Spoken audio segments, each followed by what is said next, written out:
Oke, next one. Saya ulangi ya.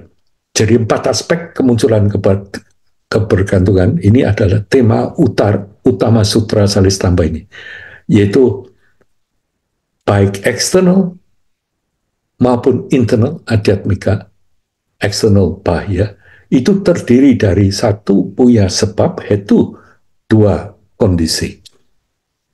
Right? Ada 4 ini. Nah, next one. Kamu ingat ya, eksternal bahya. Sebab yang disebut hetu, ini seperti apa? Nah ini loh, pada waktu itu di sutra kan membicarakan mengenai biji, tunas, tangkai, dahan, no sorry, ba, batang, dahan, ranting, tunas, bunga, dan ini penyebabnya. Ya, ini we talk about outside Sinta. Kita tahu di luar bahaya. Yang dibicarakan di sini, remember tadi waktu sutranya dibaca, waktu kami baca sangat-sangat indah. Senang sekali tadi saya lihat, yaitu mengenai adanya akar, adanya benih, akar, dahan, ranting, sampai bunga putih terus jadi akhirnya buah. Itu penyebab di luar. Jadi external thing. Apa tuh artinya dalam hidup kita sehari-hari? Posisi kita di sekarang, punya penampilan kita, kebiasaan kita bicara, tinggi badan, all those thing yang di luar. Intinya seperti itu. Lah, kondisi ini apa? Kondisi yang di luar ini di sini disebut bumi, air, api, angin, ruang, dan musim. Ini artinya sebetulnya everything di luar yang mendukung kamu. Artinya di sini adalah meja, kursi, uang, dan hal-hal semacam ini. Ini kondisi kepemilikan dan sebagainya. Di sini digunakan kata perumpamaan seperti bumi, air, api, dan sebagainya. Ini intinya seperti ini loh. Sebab ini nanti tujuannya untuk menentukan seperti tubuh. Jadi waktu itu di India, waktu itu juga termasuk Jain atau Siwa atau Hindu, caranya nerangkan itu sangat intelijen. Jadi sesuatu yang keras, yang sifatnya mendukung, ini disebut bumi, yang menopang, yang tadi kamu kan sudah dibacakan kan ya, waktu uh, siapa yang giliran baca tadi ya, waktu bumi ini saya coba cari gini, sebetulnya saya kasih tanda, tapi intinya aja, intinya bumi itu membicarakan apapun yang kokoh. Jadi badan kita, yang namanya bumi, ini tulang, rongga dada, yang membuat kita ini kokoh di sini. Air, ini yang membuat menyatu, kohesif, cohesion. Api, ini yang kita bisa rasakan, panasnya, dinginnya, temperature, gitu, atau angin, ini napas, dan yang ada di sini. Kemudian yang namanya ruang itu adanya rongga dalam. Ini ngomongkan mengenai badan ya. Ada rongga semacam ini, dan kemudian musim ini untuk tadi biji, tunas, segala macam itu, kalau ada musim biar semuanya bisa tumbuh. Sebetulnya kalau kamu baca nanti dalam sutranya, it's beautifully explained. Tapi intinya yang kejadian di luar. Right? Ini intinya yang kejadian di luar. Nah, terus next slide, masih eksternal. Diperlukan adanya sebab dan kondisi agar akibat dapat terjadi. Sebab dan kondisi tidak melekat pada aku. Artinya gini, apapun sebab ini, saya itu tidak berfungsi sebetulnya. Kalau misalnya ada kemarahan, sebetulnya bukan Yenjin yang marah, bukan Erina yang marah. Bisa nggak kita berpikiran seperti itu? Nggak bisa. Kita selalu merasa saya yang marah. oke, kamu yang keterlaluan, and all that, kamu malah, padahal tidak ada loh. Tapi kalau itu ada, pasti ada akibatnya. Lalu pandangan yang salah, ini masih tetap uh, ini masih tetap eksternal, masih tetap bahaya. Pandangan salah bahwa akibat yang datang dari ngomongin mengenai akibat itu sebetulnya datangnya ya dari itunya, dari perbuatan itu, dari dirinya sendiri, atau dari pihak lain, atau dari keduanya, atau dari pelakunya, sosok pelakunya. Yang bikin sebab ya si Suto, si orang itu yang menyebabkan pelakunya. Kamu tunjuk orangnya, kamu tunjuk pelakunya, termasuk yang alami saya dan sebagainya ini. Ini sangat-sangat tidak membantu. Karena ini yang disebut pandangan salah. Ini juga bisa sebaliknya. Ternyata yang membuat kecewa orang tua itu saya. Bisa nggak sih? Kamu membuat orang tua kecewa? I don't think so. Itu kamu berbuat ini, berbuat itu, yang kecewa orang tuanya sendiri. Tidak mungkin kamu bisa membahagiakan orang tua. Yang bisa apa? Kamu berbuat begini, berbuat begitu, orang tuanya bahagia melihat kamu begini. Makanya titis caramu lihat bagaimana membuat orang itu senang. Menjadi ini loh, makanya sopan santun segala macam itu diatur supaya kita itu, kehadiran kita itu tidak merugikannya, lalu selalu membahagiakan yang kita hadapi. Ini yang disebut pandangan salah. Jadi pelaku, si sosok, si agent, ini nggak diperlukan. Jadi kalau Erina senang atau Erina susah, itu Erina tidak dibutuhkan sebetulnya. Do you mind? Maaf, tidak dibutuhkan. Ternyata setiap saat kita ini tidak dibutuhkan sosoknya ini di sini. Om, maaf Ya, mau nanya. Kalau tidak dibutuhkan, lalu bagaimana selalu bersebab dan berkondisi, Om? ah, sebab dan kondisinya ada di samping ada Fiona kok. Tapi seolah-olah ada yang menggerakkan bersebab dan berkondisinya, Om. Hmm. Nah, itu yang anggap gini-gini. Kamu kasih contoh yang benar nanti saya kira-kira tahu jurusanmu kemana. Coba. Om, misalnya kan kita pengen punya kebun mangga gitu ya, Om ya. Terus kan tentunya kan kita beli bibit mangga, terus kita buat kondisinya untuk tumbuh, ditanami, dipupuk atau digemburkan tanahnya sampai panen gitu. Hmm. Maksudmu butuh Fiona? Iya, Om. Eh, enggak lah. Kamu cuma butuh tanam mangga begini, butuh Fiona risiko. Tapi Fionanya itu sendiri kan juga bagian dari proses bersebab dan berkondisi itu, Om. Iya, Diperlukan di situ. iya. Ini yang namanya pengondisian kan. Emosimu, kepinginanmu, segala macam. Ada munya ini kan ya. Iya. Ini yang keluar. Tapi sebetulnya sudah jadi emosi, sudah jadi keinginan. Bukan keinginan Fiona.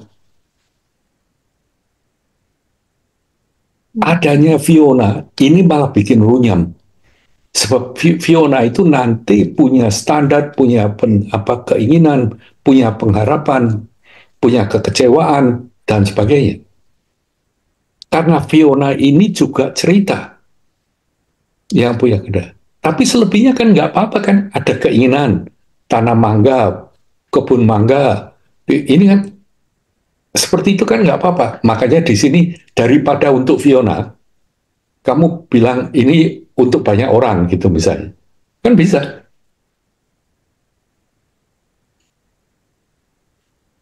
Saya tahu maksudmu. Kan butuh ada seperti sosoknya, ada pelakunya begini kan. Ya, Iya. makanya di sini ini sebetulnya istilahnya menarik. Carter. Carter ini tokoh pelakunya, sosoknya. Tapi seharusnya nggak perlu kan. Menurut Hermi gimana?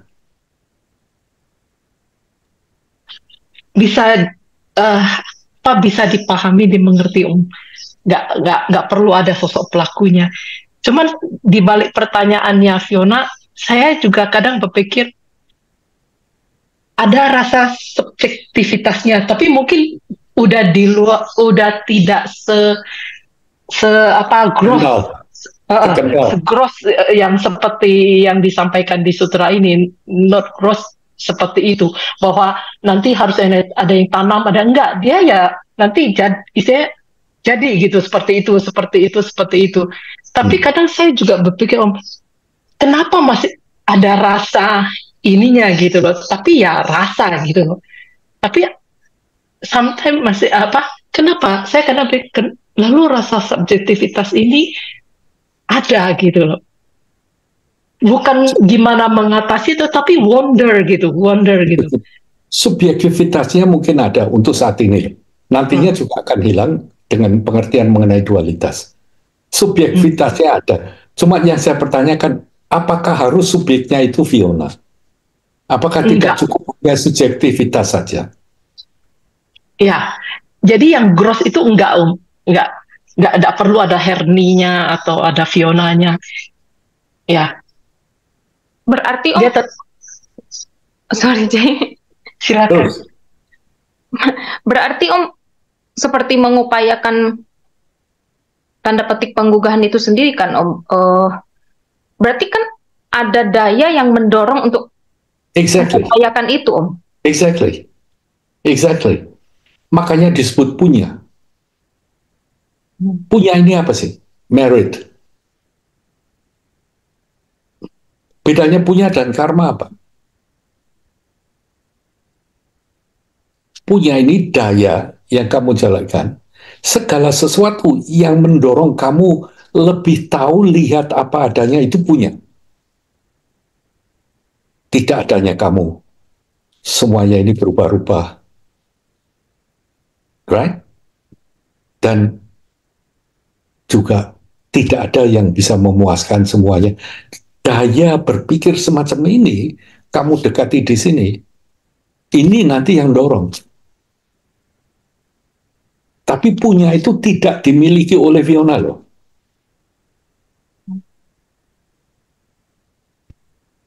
Artinya bagian dari berkondisi itu sendiri kan? Punya nyana. Artinya daya kebajikan dan daya pengetahuan itu bagian dari proses untuk tanda petik menuju penggugahan itu sendiri. Yes, karena itu ada sebab yang di dalam, right? Ini kalau kamu nggak dikandang ini nanti ngomongannya dengan yang di Pamungkas. Makanya luar dalam ini dibedakan, ini nolong sekali. Kalau kamu mengenai luar, kalau kelihatan mau hujan, mendung segala macam, bawa payung oke kan ya. Tapi di dalam hati juga oke loh. Nggak apa-apa misalnya nanti hujan daripada repot-repot, dalam ini juga punya loh. Luar mendung segala macam, payung segala macam. Dalam keputusanmu untuk bawa payung atau tidak, dua-dua jalankan.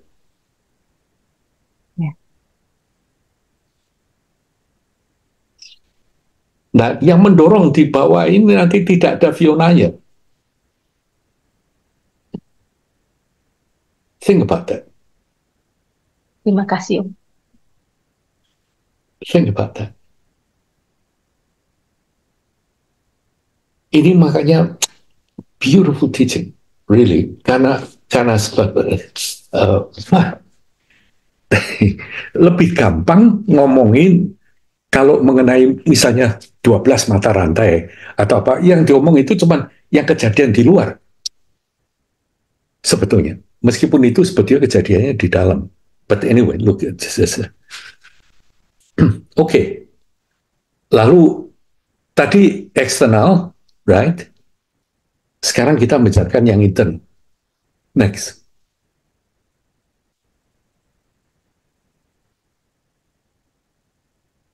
Internal itu juga punya penyebab dan nanti juga punya kondisi. Kalau kita penyebabnya itu head to, itu 12 komponen tadi. Ketidaktahuan dan segala macam. Yang internal dalamnya ya. Kemudian dan ini keseluruhannya, ini kita kenal tadi, kita sudah menjalankan di sini. Ini kadang-kadang juga dibagi, oh berikutnya ini tadi saya minta tolong Amanda dijadiin satu, ternyata mungkin nggak cocok, nggak masuk. Internal berikutnya, next one. Ini termasuk dari yang di depan tadi sebetulnya. Ya, termasuk dari ke-12an tadi, berikut tambahan di sini. Yang terakhir kan cara marana, kemudian ada kesedihan, ratapan, penderitaan, keputusasaan, kecemasan, dan sebagainya. Nah, di sini, yang 12 ini, kemudian ini mencoba menjawab Diarto tadi, mengenai kok ada yang lalu, kelihatannya ada yang ke depan, masa depan, gini. Next one, please.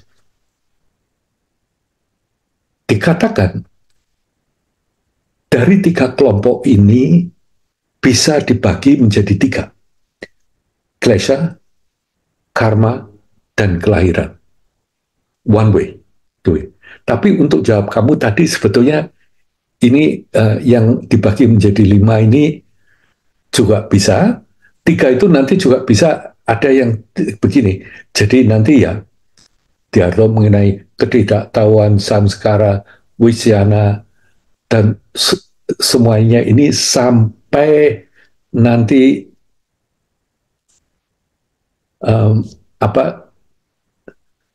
sampai wisyana ini dikatakan, kita lihat ini aja yang dibagi jadi 5 sebetulnya lebih gampang. Ini dari Kamalasila, dari Bawana Krama juga seperti ini. Jadi pertama itu adalah komponen proyeksi. Proyeksinya seperti apa? Yang memproyeksi adalah avidya. Proyeksi itu apa tuh? Yang melempar gitu, yang to project. Avidya, samskara, dan wisyana. Grup pertama nih, Diarto. Ini yang memproyeksikan. Ini yang melempar. Let's just call that, right? Yang memproyeksikan. Kemudian oleh Kamalasila dibagi. Yang kedua, itu yang diproyeksikan.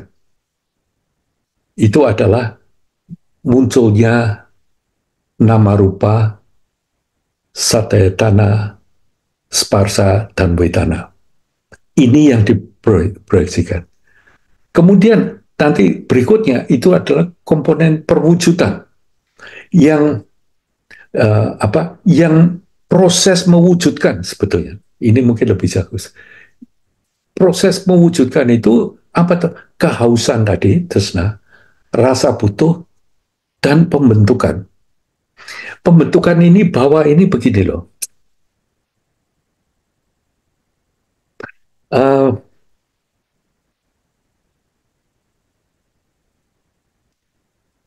Misalnya pembentukan ini bisa dalam bentuk segala macam, bentuk perasaan, dalam bentuk benda, dalam bentuk keinginan dan sebagainya. Misalnya begini, Fiona tadi mau punya ada keinginan untuk bikin kebun mangga gitu ya. Misalnya kamu mau bikin kebun mangga gini. Tapi ini prosesnya ternyata cepat sekali kan. Ternyata ada keinginan, right?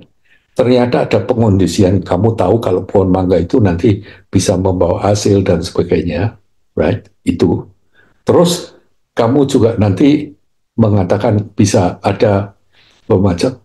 Apa yang terjadi sebetulnya waktu itu?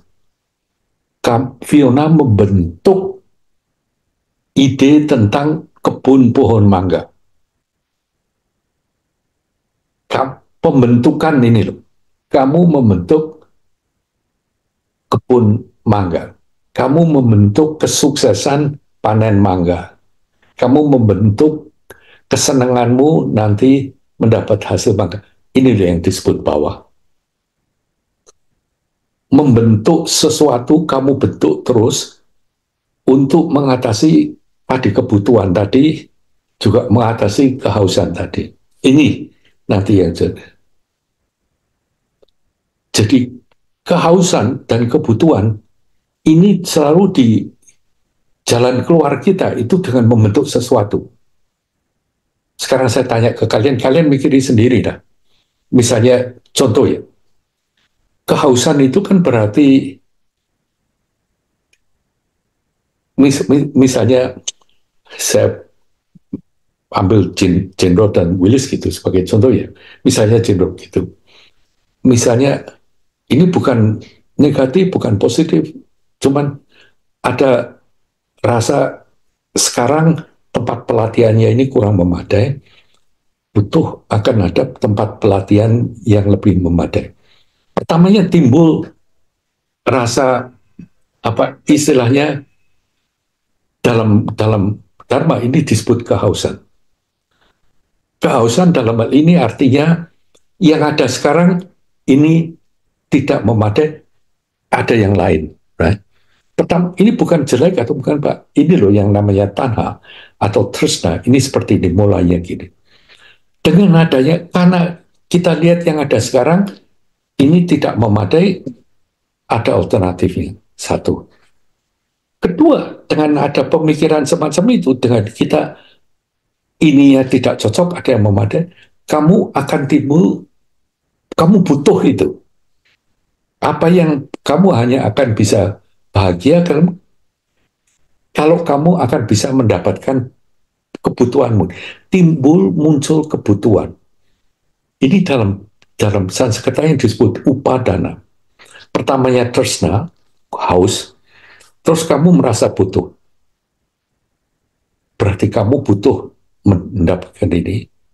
Nah, setelah timbul kamu butuh, ini kamu membentuk sesuatu. Membentuk sesuatu.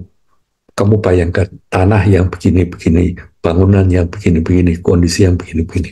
Ini saya ambil contoh mungkin agak yang lebih agak konkret kan dengan Jenro yang usahanya luar biasa dan Willis untuk mendapatkan usaha tanah untuk supaya bisa mengadakan pelatihan dan sebagainya. Tapi dalam kehidupan sehari-hari itu kita ini banyak sekali seperti ini.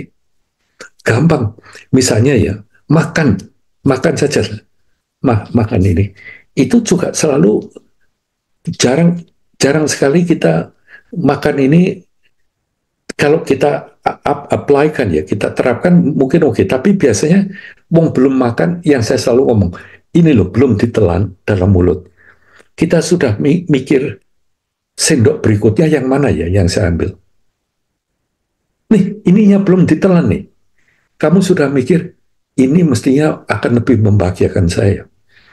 Nah, karena kamu merasa ada kehausan seperti itu, kamu merasa saya butuh yang itu. Oh ya, kali ini saya ambil tempenya sedikit, gerehnya sedikit. Kamu mulai ambil ini. Dengan anggapan, kamu bentuk di sini. Ini rasa gerehnya seperti ini, rasa ini. Kamu bentuk seperti ini. Ini nanti yang akan membahagiakan saya. Kamu ambil, ceplok. Wah, kasinan. Taruh asik, kecewa. Atau, wah enak, butuh lagi, kurang, pesen lagi, dan sebagainya. Ini loh yang disebut. Makanya, kok ini Pratityasamuppada ini nerangkan prosesnya seperti ini loh, guys. Ini jalannya ini seperti ini. Ini dalam cara kita berpikir ini seperti ini. Nah, setelah itu kemudian ada komponen yang diwujudkan. Ini yang namanya jati. Jadi ini komponennya apa yang diwujudkan di situ. Kalau itu enak, kamu butuh lagi, beli lagi, tambah, nyuwun tambah, Bu. Ini, atau kamu melahirkan, istilahnya jadi, kamu membuat, menjadikan jadi sesuatu. Nah, dengan adanya kelahiran, ini pasti akan berubah. Apa yang dilahirkan di sini ini tidak seperti yang kamu bayangkan. Yang dibayangkan misalnya itu nanti enaknya seperti apa? Apa nanti tanahnya atau lokasinya atau semuanya sempurna segala itu akan mengalami penuaan. Dan mungkin ada kematian juga dalam arti kata nanti entah 30 tahun kemudian entah apa lagi mesti penggunaannya berbeda segala macam tidak ada.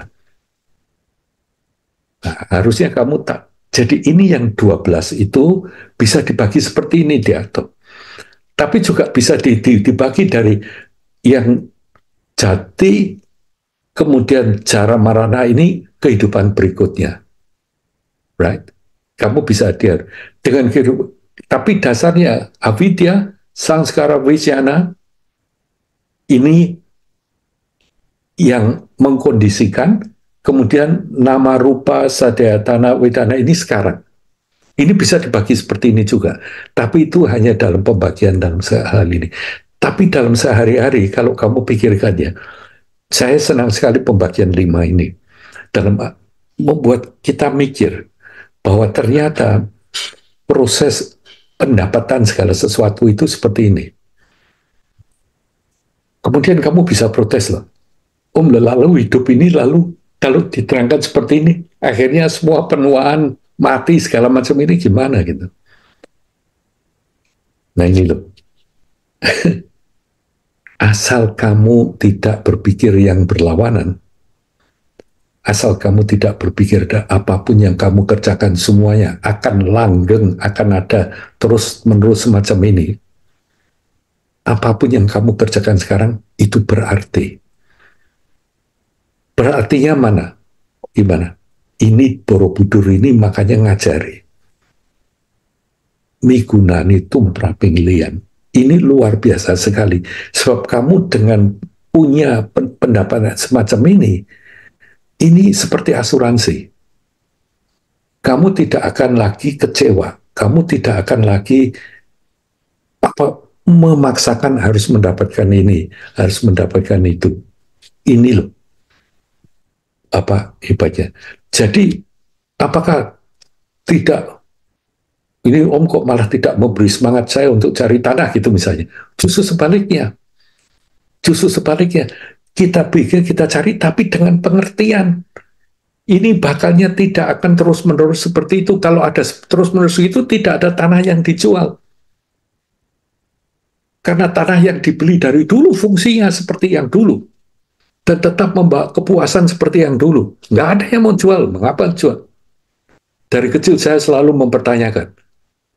Aladin ini bodoh sekali kan. Lampu yang bisa mengabulkan keinginan apa-apa kok bisa dijual. Ini kan repot kan. Padahal kamu bisa minta apapun bisa kan. Menurut Aladin ini, lampu yang digosok-gosok. Keluar ada jinnya gitu. Tapi ternyata cuman ada tergantung pulsanya. Kalau pulsanya habis, lampunya habis juga. Makanya sebelum pulsanya habis, lampunya dijual. Ya itu pinter.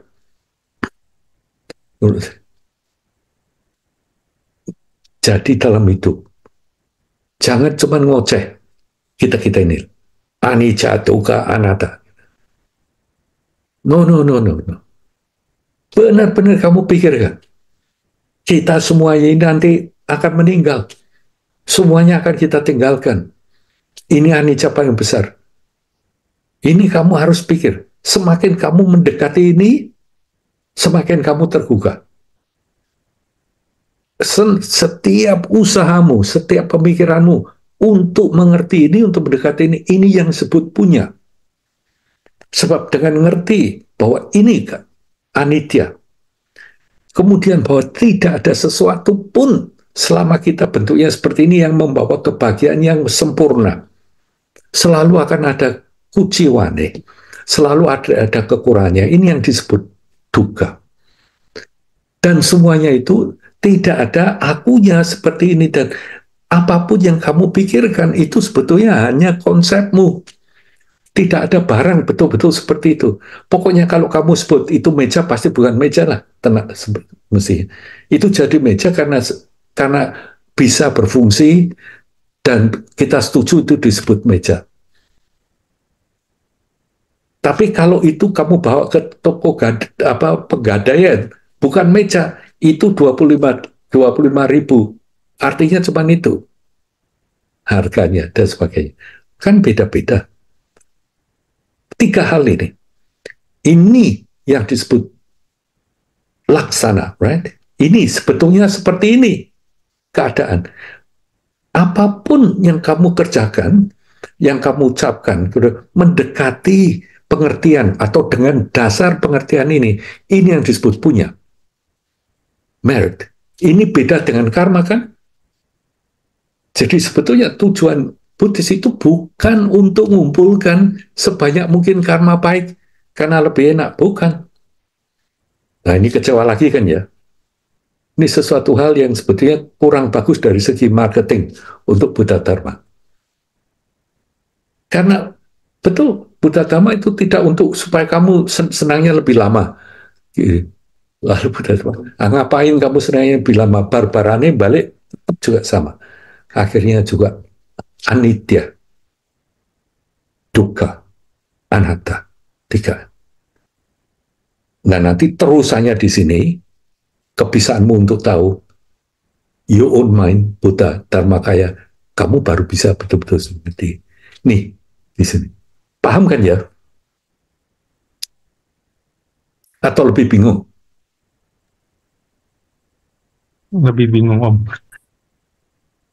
Lebih bingungnya gimana? Om boleh tolong ulangin yang tadi tentang tanah itu bagaimana kalau misalnya kita berpikir tanah itu tidak akan ada gitu. Maksudnya bagaimana ya? Maksudnya gimana? Sorry. Maaf, Om. Tadi Om bicara tentang tanah. Tanah ya. Ya, terus kan Mas Jendro. Ya, contohnya itu kalau misalnya tetap berpikir begitu, itu tanahnya pasti tidak akan ada ya gitu kalau nggak salah. Oh, pasti banyak. Pasti banyak, Ted. Karena apa? Karena motivasi tujuanmu itu ingin membawa manfaat buat banyak orang. Jadi nanti tanahnya nggak soal kalau itu segi 3, segi 8, segi 17, kira-kira bisa apa ya, gitu kan. Nah, lalu kamu gunakan tadi pertimbangan yang biasa aja sehari-hari, Ted. Kalau tanahnya segini, masuknya segini, harganya berapa segini, itu semua masuk pertimbangan. Kamu lalu jadi pratija samupada yang sifatnya semerti naya. Nah, mengenai apa yang ada. Patutnya aja yang ada sekarang ini loh di sini, Ted. Beda. Kemampuan kita untuk selalu berbeda. Makanya tujuannya ini untuk apa gitu loh.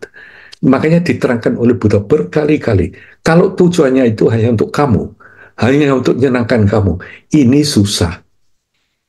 Karena apa-apa itu sifatnya duka, dan kalau kamu nggak ngerti ini, kamu bingung.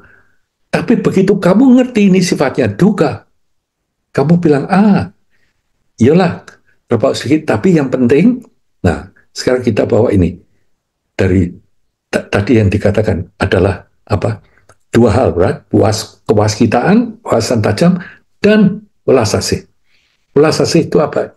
Lawannya pokoknya yang berguna buat sesama. Di sini loh tadi jawabannya. Akan lebih banyak tanahnya, Ted. Akan lebih banyak usahamu. Karena usahamu tidak untuk cari uang, tapi usahamu itu supaya kamu sebisa-bisanya, sepandai-pandainya, dengan sepenuh kemampuan kamu, optimisasi dirimu, supaya kamu itu bisa berguna buat sebanyak orang.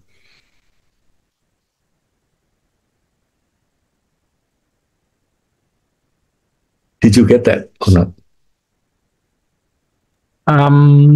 Ya,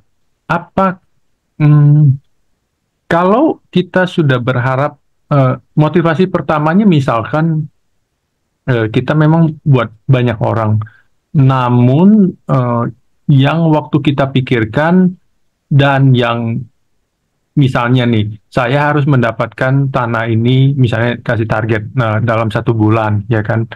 Nah, itu kan ada targetnya. Namun pada kenyataannya belum dapat dalam 1 bulan gitu ya. Bagaimana menerangkan itu ya? Apakah yes oke atau bagaimana? Ya simple kan, targetnya yang keliru kan. Berarti target mendapatkan 1 bulan not visible. Simple.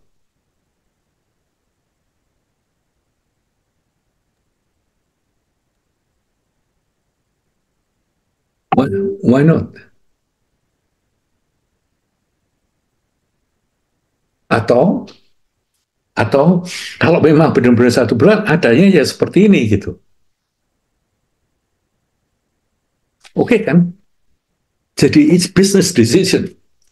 Sebetulnya yang Buddha anjurkan itu, you do your business decision as long as you know it's business decision. Jangan menganggap itu yang paling benar, itu datangnya dari situ, sebabnya itu saja. Bukan, sebabnya ini banyak. Salah satu sebab yang dibicarakan Fiona tadi, daya yang membuat kamu berpikir seperti itu. Ini huge. Mengapa kok misalnya Jenderal lihat ini, nggak lihat itu gitu. Sebab ini kalau lihat ini kejadian, belum tentu yang bagus loh. Kalau dipaksakan gitu. Tapi di hati mesti ngeliat, wah kurang cocok, pindah sini. That's nice.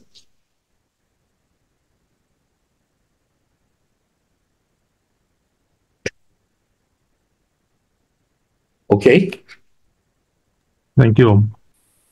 Just think about that. Just think about that. Ini we not going to be that much. Kemudian yang berikutnya, tadi berikutnya next. Jadi next slide. Nah, tadi kan ini penyebabnya. Next slide.